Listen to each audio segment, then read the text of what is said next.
Muy buenas tardes a los colegas que nos acompañan de manera presencial y a quienes nos sintonizan en esta transmisión en donde las autoridades de gobierno detallan el trabajo interinstitucional que se realiza para enfrentar el COVID-19.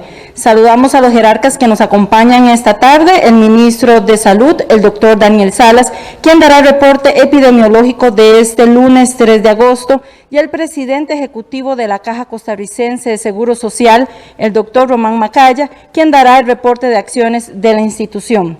A continuación, cedemos el uso a la palabra al doctor Salas. Muy buenas tardes al doctor Román Macaya Hayes, presidente ejecutivo de la Caja Costarricense de Seguro Social, a todos los presentes y los que siguen la transmisión. Al ser 3 de agosto, registramos un total de casos nuevos de 427. Estamos llegando a 19.402 casos confirmados. El rango de edad va desde los 0 hasta los 100 años. Son más hombres que mujeres, 10.572 hombres en comparación con 8.830 mujeres. Tenemos 14.113 costarricenses y 5.289 que son extranjeros. Los casos se siguen distribuyendo en 81 cantones. Por edad tenemos 15.981 adultos, 1.212 adultos mayores y 2.089 menores de edad. 120 están en investigación. Con respecto a los recuperados, tenemos a la fecha 4.689 personas recuperadas que están en 79 cantones. Tenemos el día de hoy un total de 393 personas hospitalizadas en todos los hospitales del país. 97 de ellas están en cuidados intensivos, con edades que van desde los 14 hasta los 91 años. Para hoy se reportan 9 lamentables fallecimientos. Tenemos 4 hombres y 5 mujeres con el rango de edad que van desde los 47 hasta los 81 años, provenientes de San José y de Cartago. Estos 9 lamentables fallecimientos, nuestro más sentido pésame a los familiares. En total se contabilizan 171 fallecimientos. Se trata de 63 mujeres y 108 hombres. El rango de edad va desde los 23 hasta los 99 años. Continuamos con el doctor Román Macaya, presidente ejecutivo de la Caja Costarricense de Seguro Social. Muy buenas tardes. Primero que nada, un saludo al doctor Daniel Salas, ministro de Salud. Y lo que quisiera abordar primero es el tema de equipo de protección personal. En los últimos días ha habido una serie de comentarios y comunicaciones en los medios sobre si hay suficiente equipo de protección personal en la Caja para proteger a todos los trabajadores de la salud que están en la primera línea de atención de esta pandemia.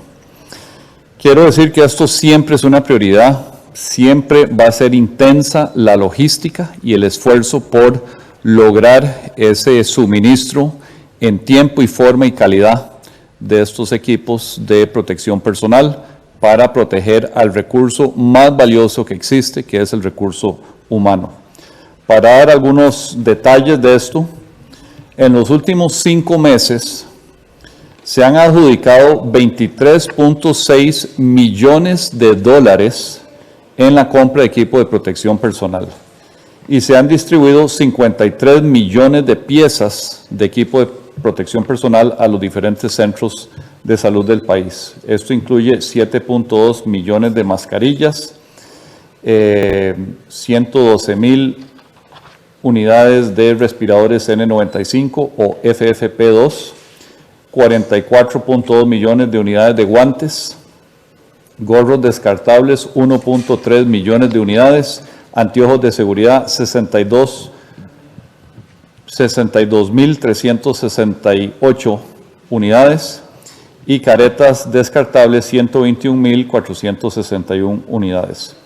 En cuanto a mascarillas quirúrgicas, que es uno de esas piezas de equipo de protección personal que más se utiliza, se dispone en órdenes de compra lo suficiente para 3.5 meses de utilización de estas mascarillas. En el ALDI, que es el área de almacenamiento y distribución de la caja, hay 1.2 meses de inventario, que son 2.4 millones de mascarillas quirúrgicas.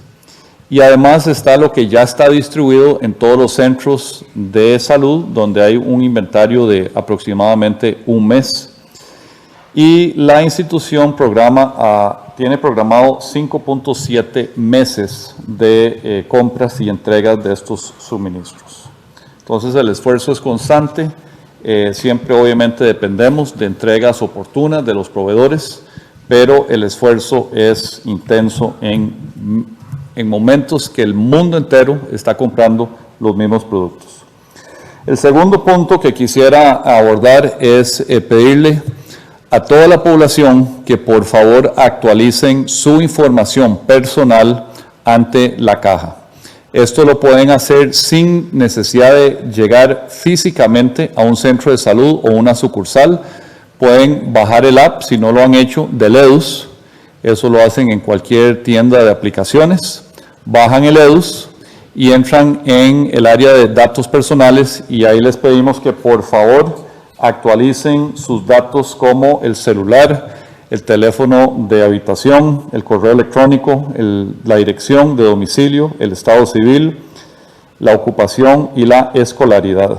Esto con miras a que los podamos contactar cuando se están haciendo teleconsultas o algunos cambios de agenda. Tenemos que poder localizarlos para poder atenderlos. Si tienen que ir de manera presencial, lo pueden hacer en cualquier centro de salud o cualquier sucursal, pero por favor siempre cuídense cuando están en estos centros, vayan con mascarilla o careta y respeten el distanciamiento social. Tercer punto que quisiera actualizar es por dónde vamos en la aplicación del plasma, el plasma convaleciente. Esto es algo que ya llevamos varias semanas aplicando y al día de hoy se han citado en términos primero de donantes de plasma convaleciente. Estos son personas que tuvieron COVID, se recuperaron y luego donaron su plasma para tratar de ayudarle a uno de nuestros conciudadanos a recuperarse más rápido. Hemos citado a 304 personas a donar plasma. De esas asistieron a la cita 268 personas. 210 de esas personas fueron aceptadas porque ahí le hacen un cuestionario y ven cómo anda de ciertas características para que esté en condiciones de hacer esa donación. Y esas 210 pues fueron donaciones efectivas. Esto se le ha aplicado a 235 pacientes con este plasma convaleciente. Los centros que lo han aplicado son el SEACO, que es el que más ha aplicado, con 109 pacientes que han recibido plasma convaleciente, el Hospital San Juan de Dios con 83, el Hospital México con 38 y el Hospital de Liberia con 5. Y termino haciendo un llamado solidario a todas esas personas que cada vez son más, que se han recuperado, que por favor consideren donar plasma. Su plasma puede hasta salvarle la vida a otro paciente o por lo menos aligerarle su recuperación. Entonces le pedimos que por favor consideren esa donación y se comuniquen con el Banco Nacional de Sangre, que es donde se reciben estas donaciones, o en los bancos de sangre del país donde tengan la posibilidad de hacer un procedimiento que se llama aféresis, que básicamente son en los hospitales nacionales, el Hospital San Juan de Dios, el Hospital México, el Hospital Calderón Guardia, o vayan al Banco Nacional de Sangre. Ese plasma es de alto valor para los pacientes activos y ustedes que ya se recuperaron pueden hacerle una diferencia en la vida de estos pacientes nuevos. Muchas gracias. Iniciamos con el periodo de consultas por parte de los colegas que nos acompañan de manera presencial. El primer colega será Pablo Campos de Multimedios. Por favor, colega, indicaras a quién estaría dirigida sus consultas. Muy buenas tardes para los dos. Mi primera pregunta para don Daniel. Don Daniel, hemos escuchado en los últimos días en algunos países de Latinoamérica el término COVID-dengue, que son las personas contagiadas tanto de COVID como de dengue. En nuestro país también se están diagnosticando. ¿Cuántos y de qué manera puede influir para empeorar la salud de una persona que tenga las dos enfermedades? Mi siguiente pregunta es para don Román. Don Román, el confinamiento también está generando muchísimos problemas mentales en las personas, ansiedad, depresión. ¿De qué manera pretende la Caja o qué piensa hacer para atender a todas esas personas y si no tienen también o piensan que hay un riesgo mayor, que por un lado están salvando a la gente de un virus, pero por otro lado se están hundiendo en enfermedades mentales? Iniciamos con el ministro de Salud, el doctor Daniel Salas. Gracias, Pablo, por su pregunta. Primero, es necesario puntualizar que a pesar de que en este momento lo que nos tiene muy atentos a nivel mundial es el COVID-19, el SARS-CoV-2, el dengue no deja de ser un problema y sigue presentando números que en Latinoamérica no dejan de ser alarmantes. Igual en nuestro país hemos tenido aumentos con respecto a lo que se ha presentado en años anteriores.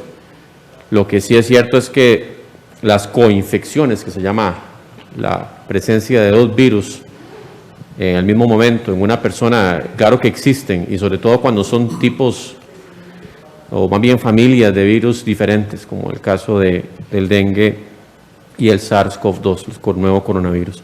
Entonces eso sí es posible, nosotros no hemos tenido reportes aún, sin embargo eso es posible que ocurra, en cualquier momento puede documentarse algo como lo que usted está indicando, y yo en ese sentido, pues además de todo lo que hemos venido hablando de las medidas de protección para la población en lo que es las medidas sanitarias para el COVID-19, no nos olvidemos también de que el dengue sigue siendo un problema y que tenemos que estar alertas de eliminar cualquier recipiente que acumule agua, que se estanque el agua ahí y que eso pueda significar un criadero para que el mosquito empiece a hacer de las suyas, ¿verdad? Y recordemos que el mosquito del dengue, el Aedes aegypti, ha logrado sobrevivir cada vez más a más altitudes. Ya hay casos, ¿verdad?, que se pueden presentar en la gran área metropolitana, así que ya no es como antes, que era la enfermedad de las costas, sino que ya incluso afecta más en zonas altamente pobladas también.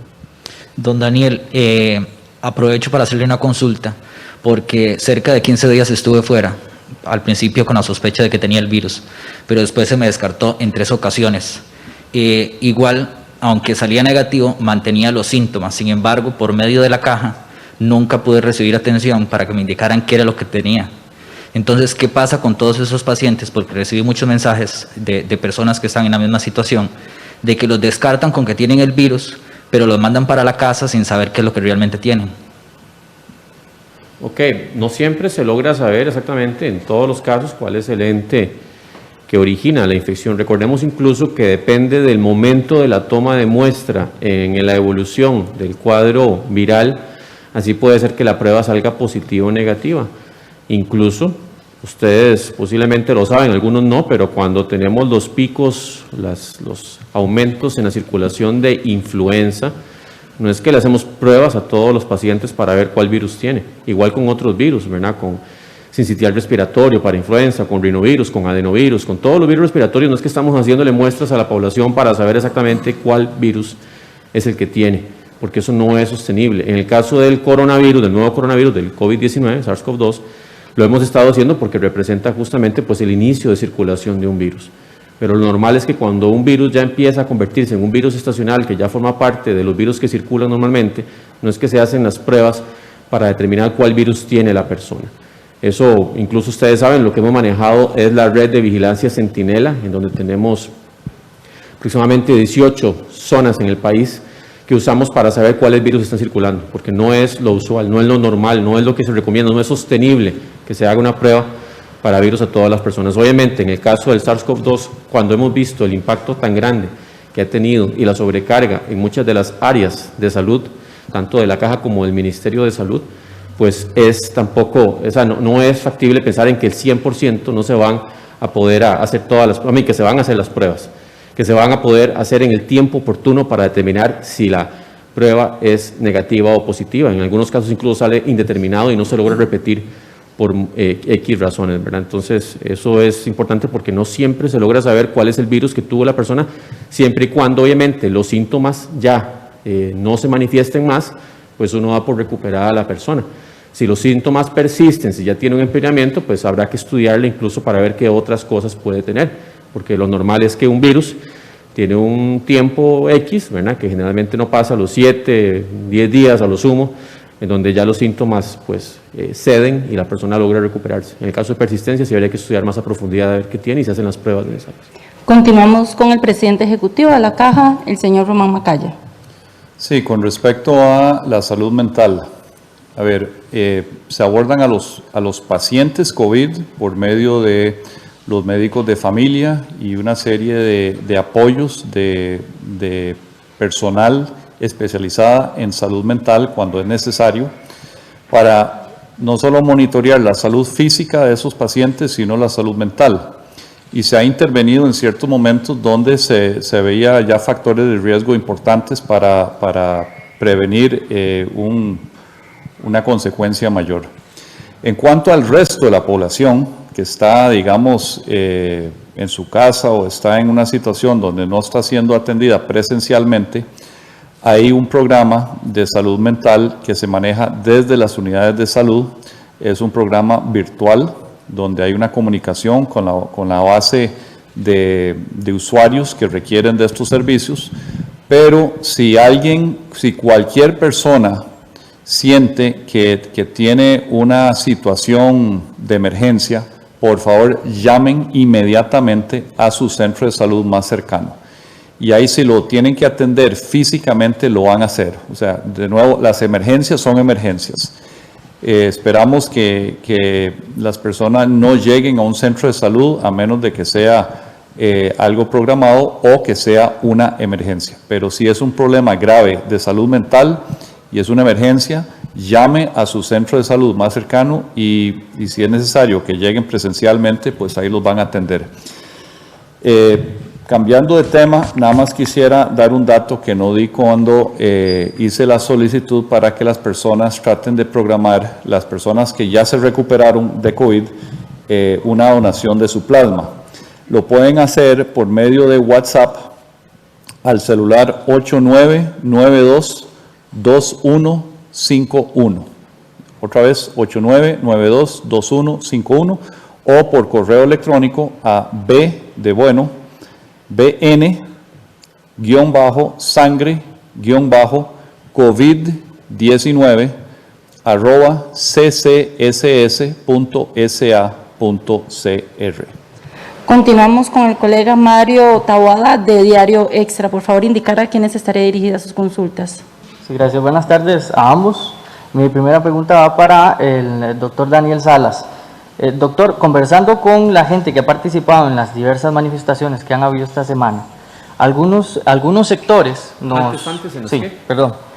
Conversando con algunas de las personas que participaron en las manifestaciones que se presentaron en estas semanas, hay muchos sectores que expresan sentir algún grado de desconfianza con el número de casos que se presentan por día, porque ellos aseguran que el número de casos aumenta cada vez que hay una manifestación o que hay un anuncio de nuevas medidas de apertura comercial. ¿Podría usted referirse al tema? Y para don Román Macaya, sí podría detallarnos si tienen en plan algunos testeos a futuro, dónde se realizarían y en qué estado se encuentran los testeos que se realizaron recientemente. Iniciamos con el ministro de Salud.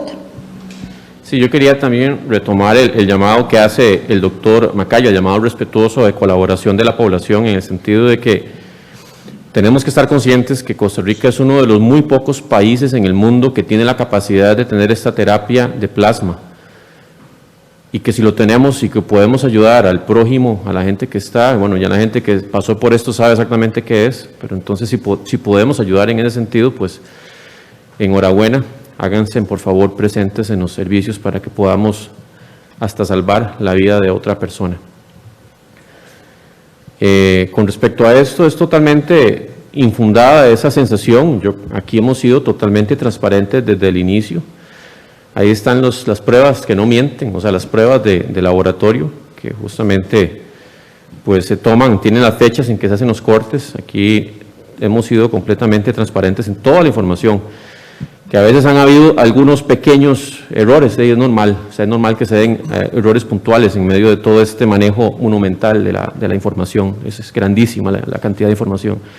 Pero nosotros hemos sido completamente transparentes y le aseguro que si fuera que estamos maquillando datos, yo no estaría aquí. Eso no va, el ministerio nunca lo ha hecho. Yo como ministro de Salud no permitiría que algo así ocurra.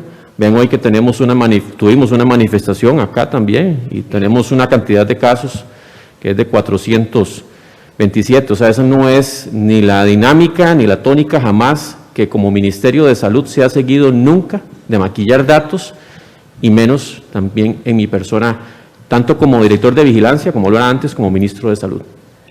Continuamos con el doctor Román Macaya. Sí, entendí la pregunta correctamente, era sobre las pruebas.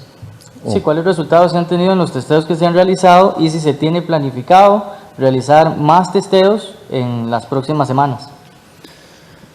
Bueno, las pruebas se hacen todos los días y normalmente ronda alrededor de las 2.000 pruebas por día. Se hacen de una manera distinta dependiendo del tipo de lugar donde se va a hacer. A veces es algo aleatorio de personas asintomáticas y eso es permanente, ¿verdad? Todos los días.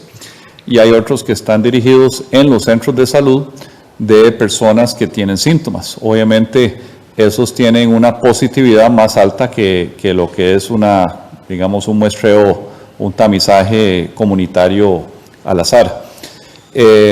Pero en los próximos días se va a estar aumentando la capacidad de análisis de muestras en la caja. Hace unos días tuvimos aquí a la doctora Angie Cervantes de Servicios de Laboratorio de la Caja, que explicó cómo estamos en un proceso de ampliación de capacidad, pero también de diversificación de las plataformas que utilizamos para lograr varios objetivos a la vez. Uno es pruebas con resultados más rápidos, aunque sean de menor volumen, y eso es porque en ciertas situaciones se requiere esa respuesta rápida. Otra es descentralizar más allá del Valle Central el potencial de hacer los análisis de esas pruebas, y se está pensando en Liberia, en Punta Arenas, en Limón y en Pérez Celedón, donde habrán laboratorios de biología molecular que tienen una capacidad importante de análisis de pruebas, que van a ser los lugares donde se van a analizar regionalmente y ya no centralizados en el Valle Central.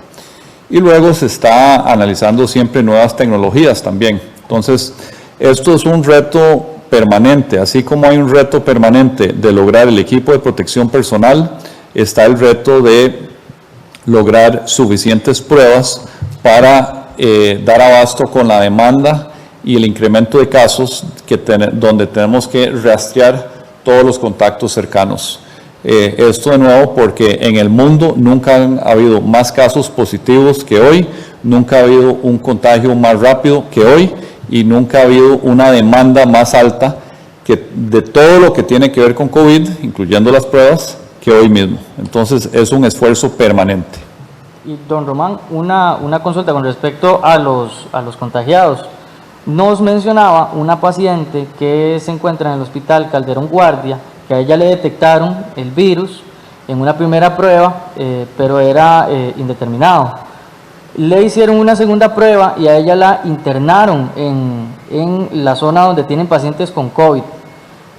3 días después, la clínica de Guadalupe llama a la familia y le dice que la señora nunca tuvo COVID, pero que aún así ella se encuentra internada en ese salón. ¿Qué tan frecuente es que una persona que todavía no se tenga el conocimiento de que tenga el virus pueda estar internado en lugares donde haya gente positiva y que eso sea una forma en que indirectamente alguien se contagie del virus?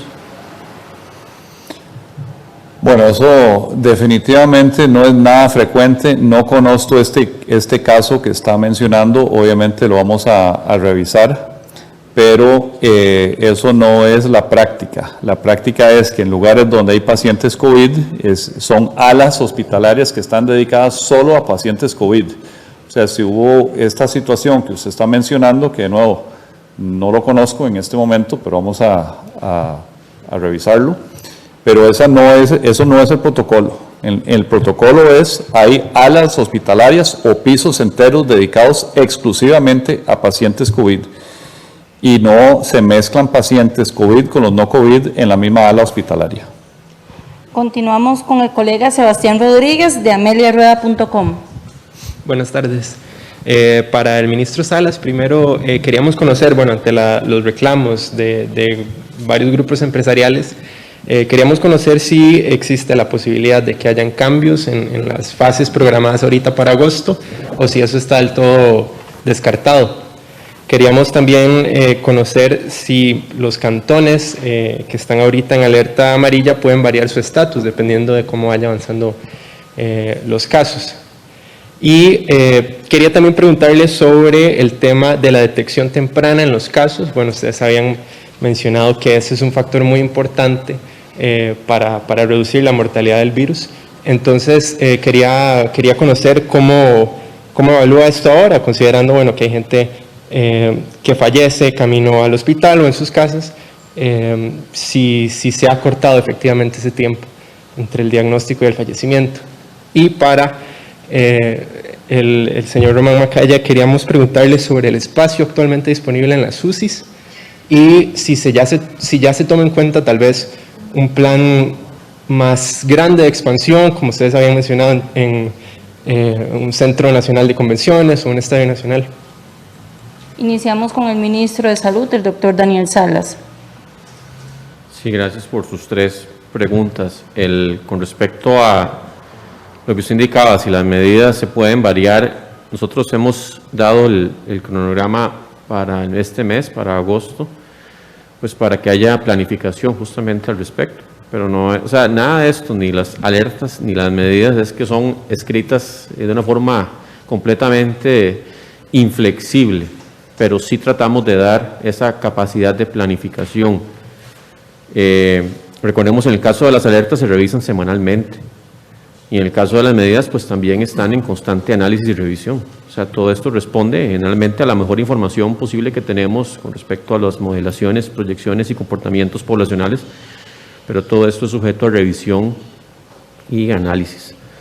Y con respecto a la detención temprana, siempre recordar que pues con la transmisión comunitaria se hace mucho más difícil que tengamos el 100% con la detección oportuna temprana. Por eso hemos llamado mucho a que las personas que tengan síntomas compatibles y que ya tengan, ¿verdad?, contacto o están en lugares donde sabemos que hay transmisión, pues que se mantengan sin contacto con más personas para no exponerlas, y por el tiempo respectivo. Y también hemos indicado que cualquier persona que tenga síntomas y ya tiene una dificultad respiratoria que ya no está pudiendo manejar, inmediatamente consulte, o sea, que no espere a que eso le empeore, porque ya hemos dicho que no importa su estatus de asegurado, se le va a dar la atención si tiene ya síntomas compatibles con COVID-19. Así que eso es algo importante, porque no se trata de dejar esto para el final cuando ya hay poco que se pueda hacer.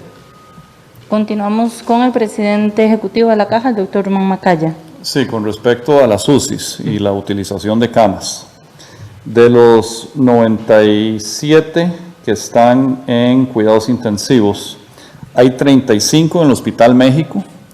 Eso, para poner esto en contexto, en las 3 etapas de expansión que habíamos proyectado para expandir capacidad de cuidados intensivos, en el México, en la 3ª etapa, se preveía 32 camas. Y en este momento ya tenemos 35 pacientes, o sea, ya esa etapa está completa, está llena. En el San Juan de Dios tenemos 25 pacientes y ahí hay capacidad para unos más, ¿verdad? Son más o menos, para el San Juan de Dios estamos hablando de una capacidad de 34. Entonces tenemos 25 de 34, se podría expandir otros 9. Y donde realmente en este momento está la capacidad de expansión es en el Calderón Guardia. En el Calderón Guardia tenemos 37 pacientes en cuidados intensivos, con una disponibilidad de camas de 89 en cuidados intensivos. Recordemos que el piso 6 de la Torre Este está dedicado exclusivamente a cuidados intensivos, o sea, es un piso hospitalario completo para 64 cubículos de cuidados intensivos, y luego está el piso 7, que tiene 11 más, pero son para los que tienen 2 enfermedades contagiosas, el COVID más otra complicada, que puede ser tuberculosis, puede ser una infección intrahospitalaria, alguna bacteria multiresistente a antibióticos, y donde cada cubículo tiene su aislamiento, tiene doble puerta, tiene presión negativa. Entonces, en este momento, el caballo de batalla que tiene la capacidad de expansión es el Calderón Guardia en cuidados intensivos. ¿Estos sitios de Centro Nacional de Convenciones o Estadio Nacional todavía no son tomados tan en cuenta? ¿O? Crear una unidad de cuidados intensivos en un lugar como el Centro de Convenciones no es muy realista. Esos lugares se pueden contemplar si fuera necesario en un futuro para cuidados intermedios, pero cuidados intensivos requiere de toda clase de servicios del hospital que no están en un centro de convenciones o no están en un estadio nacional o algún otro centro donde se podría visualizar tener pacientes COVID. Hay que tener tubería de gases médicos, hay que tener toda clase de equipo y lo más importante, hay que tener el recurso humano. Por eso, y esto fue como de la divina providencia, que tuviéramos listo justo a tiempo la torre del Calderón Guardia, que es precisamente con la infraestructura que se requiere para cuidados intensivos en el momento que se nos estaban comenzando a llenar las unidades.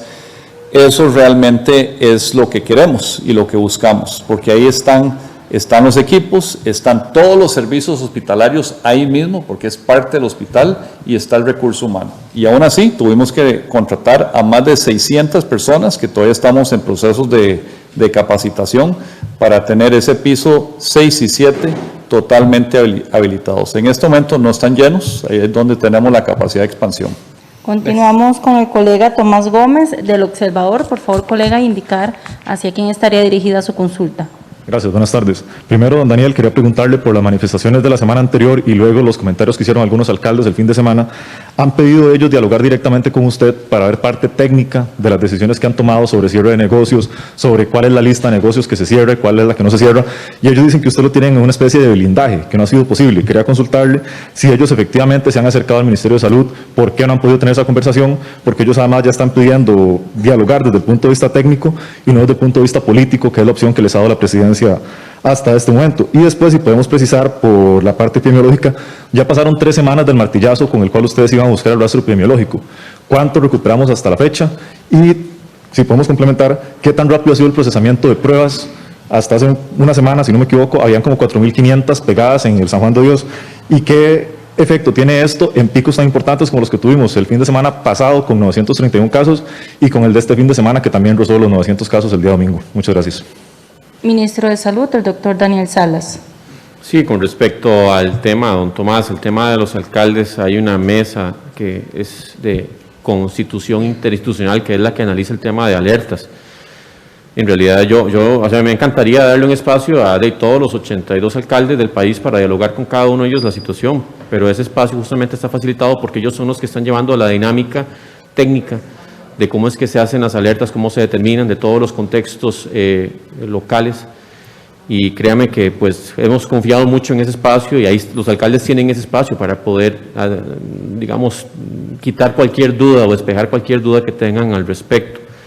Con respecto a la recuperación de lo que es la trazabilidad, ya hemos dicho, vamos por una ruta bastante favorable desde el punto de vista que ya se ha fortalecido la capacidad del nivel local para hacer esa trazabilidad, ese rastreo, y que los casos pues no han ido en un aumento tampoco exponencial respecto a las últimas semanas, porque sí es cierto que en algún momento sí tuvimos un aumento que ya estaba perfilando hacia exponencial, pero no ha habido ese aumento. Entonces eso nos ha permitido hacer una recuperación. No tengo todavía el porcentaje, pero sí sé que ha sobrepasado ya el 10% de la trazabilidad y eso es un buen número.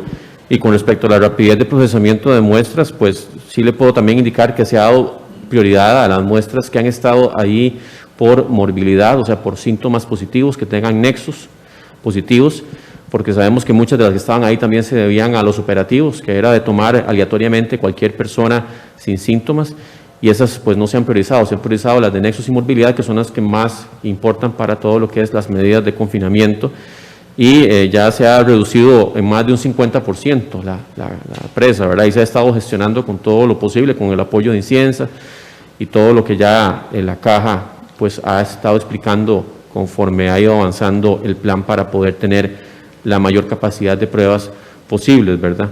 O sea, en este momento andamos por ahí a más o menos unas 2.500 pruebas de las 4.500 que tuvimos en algún momento, 4.500, 5.000 pruebas que teníamos. Ok, perdón, nada más entonces para quedar claros, los picos como el del fin de semana con 961 casos y el de este fin de semana que rozó los 900, ¿puede ir por ahí o hay alguna explicación adicional? Porque son números que llaman mucho la atención y que pueden asustar a la gente después de que veníamos más bien en un pequeño descenso de varios centenares. Y en esta misma línea, algunos atrasos, quería consultarle por la parte de recuperados. Ahora don Román también hablaba de la parte del plasma convaleciente. En este momento tenemos por lo menos 4.000 personas que estuvieron infectadas hace 14 días. Si le restamos 2 fallecidos y el promedio de hospitalización, no están reportadas todavía como recuperadas. ¿Qué ha pasado por ahí? ¿Qué impacto puede tener en terapias como la del plasma?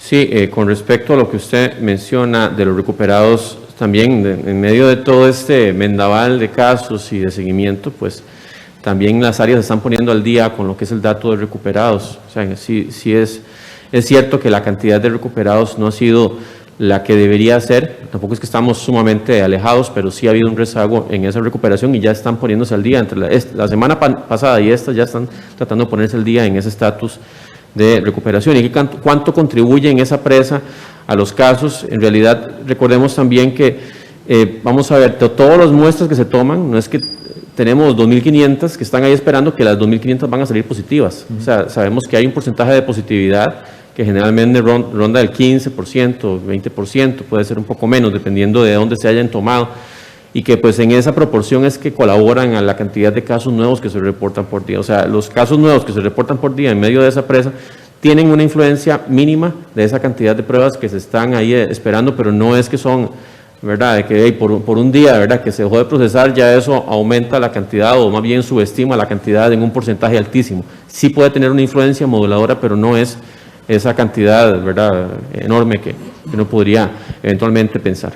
Nada más para estar claros, el día de ayer, después de que hemos tenido 500 casos, 400 casos, 300 el sábado, ayer pasamos al pico de casi 800 y hoy bajamos a 400. ¿Hay alguna explicación nada más? Porque ese dato llama mucho la atención.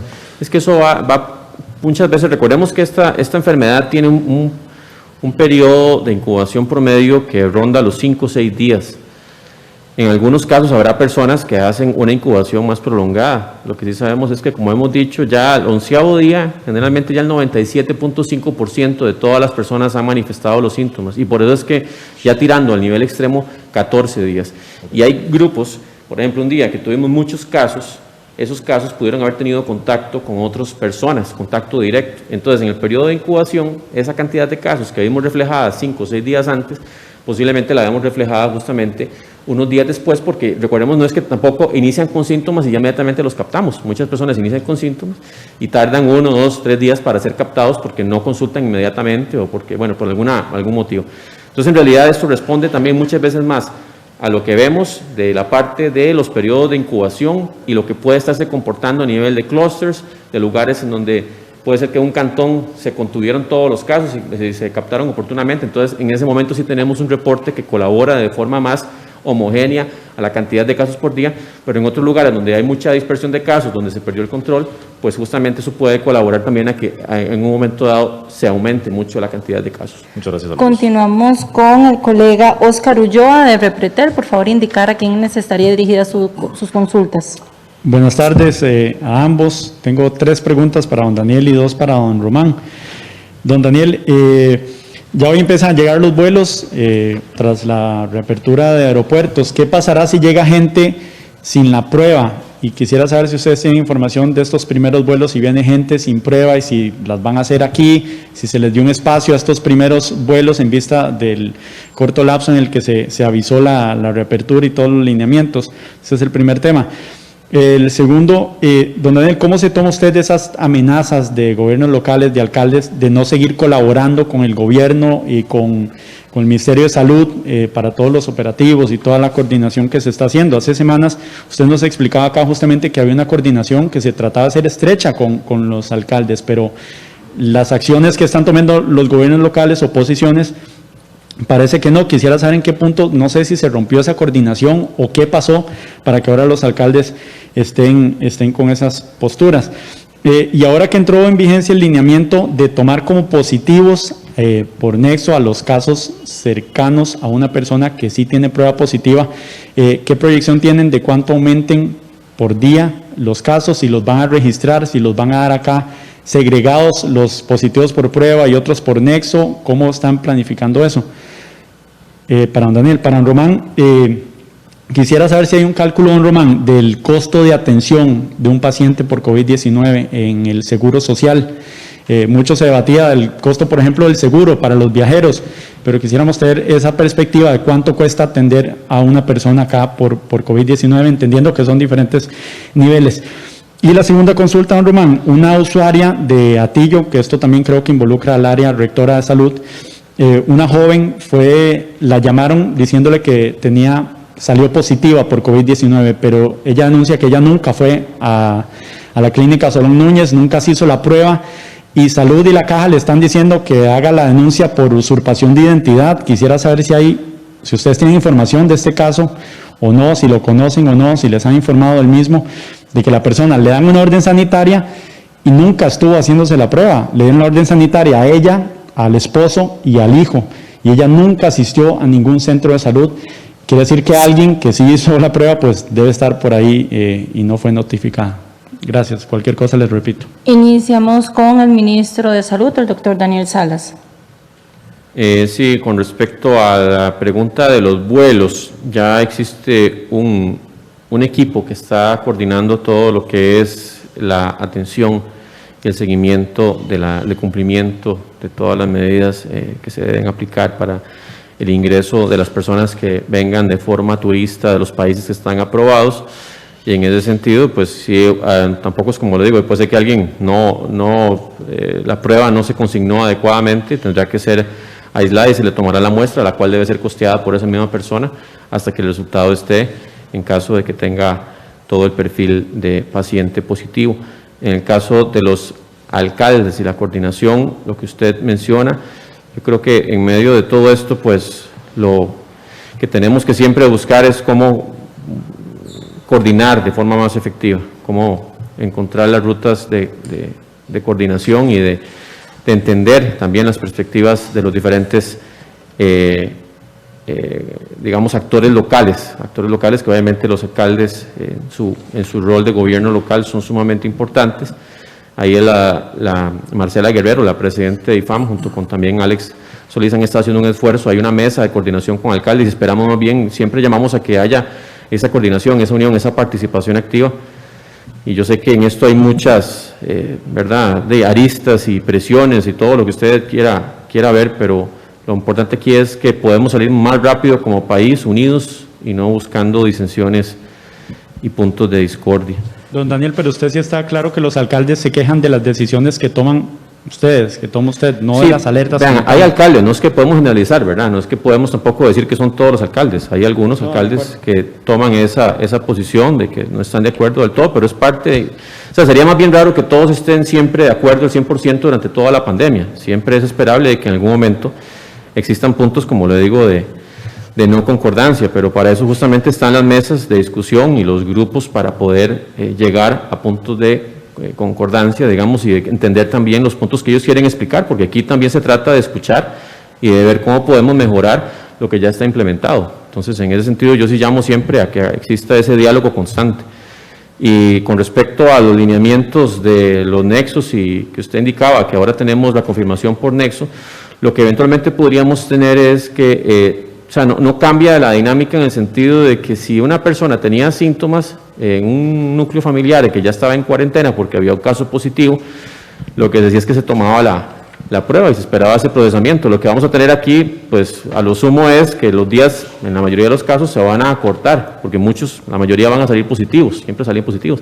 Entonces lo que vamos a tener es una acreditación más rápida de un caso positivo, y esos datos sí, para efectos nuestros, los vamos a manejar de forma desagregada, de forma para también de que podamos entender cómo está influyendo esto, pero influyendo no tanto en la cantidad de confirmados, sino justamente en la dinámica de los datos. porque como le digo, una persona que ya tiene síntomas positivos en un núcleo familiar donde ya hay un caso positivo, es 99% seguro que va a tener una prueba positiva de todos modos.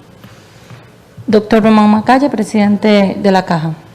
Sí, con respecto a la pregunta sobre el costo de tratar un paciente COVID, obviamente hay toda una diversidad de tipos de pacientes, desde el asintomático, que ni se dio cuenta, al sintomático que está en su casa y donde hay un seguimiento por teleconsulta, al que está hospitalizado pero con síntomas leves dentro de un contexto hospitalario, ¿verdad? O sea, obviamente ya se complicó para estar en un hospital, y luego los que terminan en cuidados intensivos, y aún los que están en la UCI pueden estar ahí por 3 días o pueden estar por a veces mes y medio, depende del caso.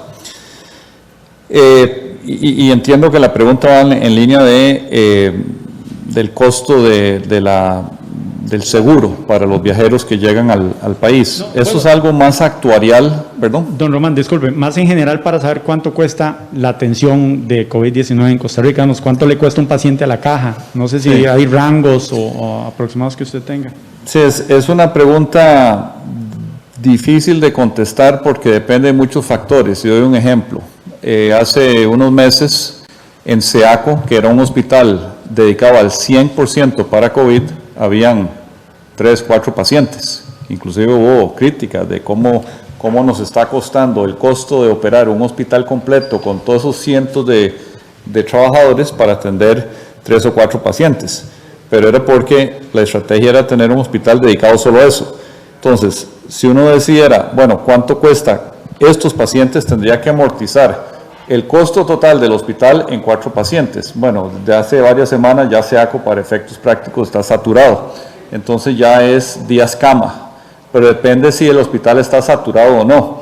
Igual en las UCI. Si ya las UCI están saturadas, porque básicamente ya hay alas completas dedicadas solo a COVID, entonces se vuelve un tema de días cama.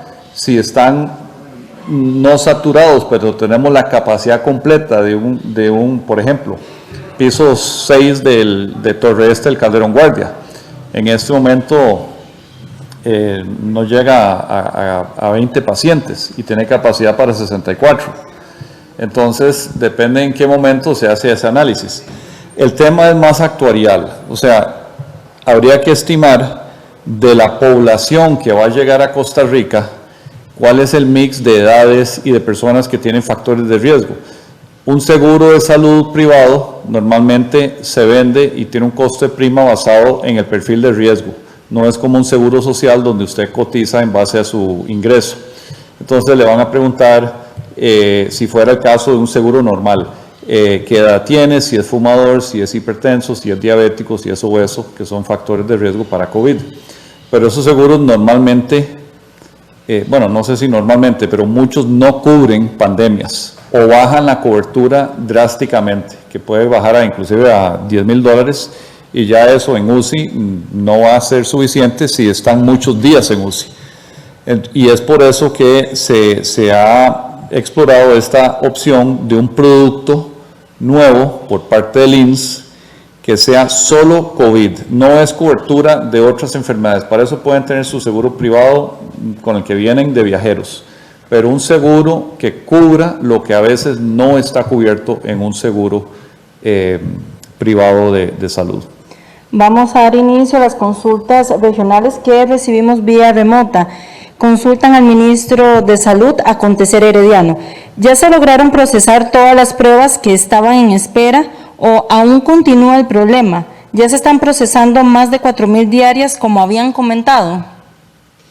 Bueno, justamente a esa pregunta ya me referí hace tal vez unos 10 minutos atrás, y lo que indicamos es que ya queda menos del 50% de lo que había rezagado, que se ha estado haciendo un esfuerzo muy importante para tener lo más al día posible esto, y la capacidad ampliada de 4,000 pruebas. Más bien, bueno, aquí está el doctor Román Macaya, que puede referirse con mucho mayor propiedad al tema, porque sabemos que la Caja es la que procesa la mayor cantidad de pruebas, pero todavía no se ha alcanzado. Sin embargo, ya se están haciendo todos los ajustes para llegar a la cuota máxima posible que tengamos, que igual, pues en todo momento está siendo analizada, y sabemos que en medio de esto no solamente es la voluntad de la Caja, sino que también ha habido muchos contratiempos logísticos y de disponibilidad las pruebas, ¿verdad? Que ya incluso con contratos vigentes los proveedores no han estado cumpliendo al respecto, ¿verdad? Entonces en eso yo no sé si el doctor Macaya quiere referirse o lo dejamos ahí. Vamos a continuar con Mundo Escazú, que también consultan al doctor Daniel Salas. ¿Qué opinión le merece la reunión presencial de los alcaldes de Escazú, Mora y Santana, que dejó como consecuencia al menos 5 personas asistentes, incluidos ellos en aislamientos, tras darse a conocer el caso positivo del alcalde de Santana? Según publicaciones del diputado Eric Rodríguez Estel, dentro de lo que se plantea estaba desobedecer algunas medidas sanitarias y quitar el apoyo policial. Sí, bien, con respecto a lo de las reuniones, recordemos que está recomendado, incluso indicado en el gobierno y recomendado en el sector privado al máximo el teletrabajo. Y las reuniones existe la modalidad virtual, que ya todos sabemos que hay diferentes plataformas por las cuales podemos hacerlas, y seguimos insistiendo que para cualquier actividad en donde, a menos de que exista una ley, ¿verdad?, un reglamento que absolutamente sea contundente en decir que no se pueden hacer virtuales, lo ideal es que sean, siempre que sean virtuales, lo ideal es que todas las reuniones sean virtuales.